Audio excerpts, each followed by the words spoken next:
आप mutual fund में निवेश करते हैं तो मार्केट रेगुलेटर सेबी भी चाहता है कि आपको ज्यादा रिटर्न कैसे मिले, इसके लिए काम किया जाए और निवेशकों के हित में मार्केट रेगुलेटर सेबी ने एक बड़ा फैसला लिया है। हाल ही में जारी एक सर्कुलर में सेबी ने कहा है कि म्यूचुअल फंड कंपनियों को अपनी फैक्ट शीट में डायरेक्ट और रेगुलर प्लान के टोटल एक्सपेंस रेशियो यानी TER के बारे में अलग अलग खुलासा करना होगा।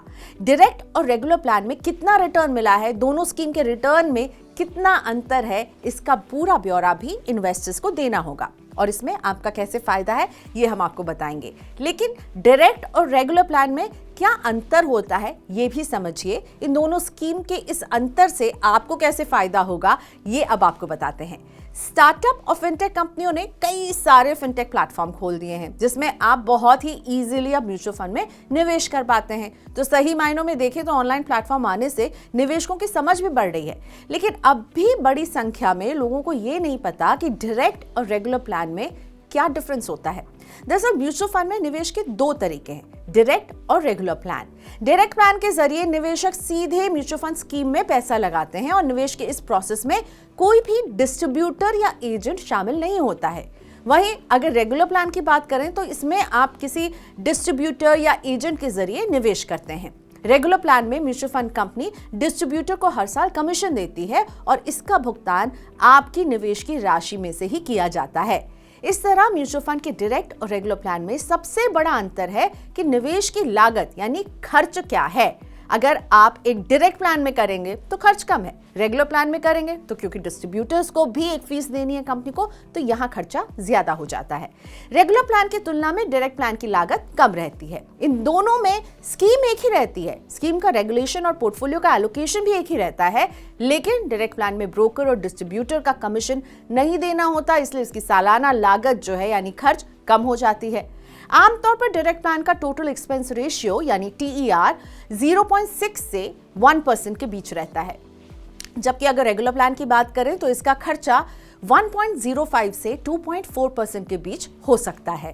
कुल मिलाकर देखें तो डायरेक्ट और रेगुलर प्लान में निवेश पर खर्च में सालाना औसतन 1.25% तक का अंतर आता है। दोनों निवेश के बीच ये अंतर बहुत ही आपको छोटा सा लगेगा, 1.25 क्या ही है, लेकिन अगर हम लंबी अवधि के लिए निवेश करते हैं तो ये छोटा सा अंतर भी ना आपके रिटर्न पर बहुत सारा असर डाल सकता है और आपके कॉर्पस में लाखों यहाँ तक कि करोड़ों का अंतर भी पैदा कर सकता है। तो इस अंतर को और बेहतर तरीके से समझने के लिए एक उदाहरण आपके लिए रखते हैं। मान लीजिए नमन है जिन्होंने म्यूचुअल फंड के रेगुलर प्लान में 10,000 रुपए महीने की सिप 20 साल के लिए शुरू की।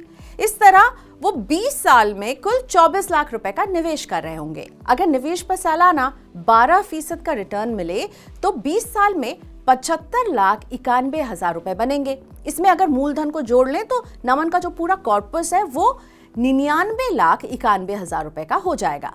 अगर नमन इसी सिप को डायरेक्ट प्लान में करते हैं तो देखिए कैलकुलेशन कैसे बदलेगी। जाहिर है सबसे पहले तो सालाना लागत के रूप में 1.25% की राशि की बचत वो कर रहे होंगे क्योंकि इनका एक्सपेंस रेशियो कम होता है। इस तरह नमन के खाते में रेगुलर प्लान की तुलना में सालाना 1.25% ज्यादा रकम निवेश हो रही होगी। तो आसान शब्दों में समझें तो नमन का रिटर्न 12% की तुलना में 13.25% हो सकता है और इस तरह 20 साल में कुल निवेश तो 24 लाख रुपए का करेंगे, लेकिन रिटर्न की रकम इनकी हो जाएगी 94,57,000 और कुल कॉर्पस 1,18,00,000 से ऊपर। इस तरह अगर नमन रेगुलर के बजाय डायरेक्ट प्लान में निवेश करते हैं तो महज 10,000 रुपए महीने की सिप से ही 20 साल में करीब 19 लाख रुपए से ज्यादा का फायदा उठा रहे होंगे। ये पूरा कैलकुलेशन महज एक अनुमान के आधार पर है। म्यूचुअल फंड में निवेश पर रिटर्न की कोई गारंटी नहीं होती है। इक्विटी म्यूचुअल फंड में 20 साल की लंबी अवधि में 12% से भी बेहतर रिटर्न मिल सकता है, जिससे रेगुलर और डायरेक्ट प्लान के रिटर्न का अंतर और भी ज्यादा हो सकता है। अगर हम एक से ज्यादा और बड़ी रकम की सिप करते हैं तो उनके रिटर्न का अंतर करोड़ में भी पहुंच सकता है। लमसम यानी एक मुश्त निवेश के रिटर्न में भी कमोबेश इसी तरह का अंतर देखने को मिलता है। लेकिन बड़ी समस्या ये है कि नमन की तरह ज्यादातर इन्वेस्टर्स को ये पता नहीं होता कि रेगुलर की तुलना में डायरेक्ट प्लान में कितना ज्यादा फायदा है। दूसरी ओर म्यूचुअल फंड कंपनियां अपने साथ ज्यादा से ज्यादा डिस्ट्रीब्यूटर्स को जोड़ने के लिए डायरेक्ट प्लान के असली फायदे का उतना प्रचार प्रसार भी नहीं करती हैं। सेबी ने AMCs की इसी मनमानी पर अंकुश लगाने के लिए नए नियम जारी किए हैं। अब कंपनियों को रेगुलर और डायरेक्ट प्लान के खर्च और रिटर्न का ब्यौरा हर हाल में जारी करना होगा। सेबी के म्यूचुअल फंड से जुड़े डिस्क्लोजर नियमों में बदलाव से निवेशकों को क्या फायदा होगा, इस बारे में SEBI registered investment adviser Jitendra Solanki कहते हैं कि अभी तक कंपनियां रेगुलर और डायरेक्ट प्लान के खर्च को अलग अलग नहीं दिखा रही थी। अब निवेशक इस बारे में अच्छी तरह से विश्लेषण कर सकेंगे कि किस स्कीम में ज्यादा लागत आ रही है और उनके रिटर्न में कितना अंतर है। इस कंपैरिजन से उन्हीं का फायदा होगा। जब निवेशकों को कम लागत और ज्यादा फायदे के बारे में पता चलेगा तो वो रेगुलर के बजाय डायरेक्ट प्लान की ओर आकर्षित होंगे।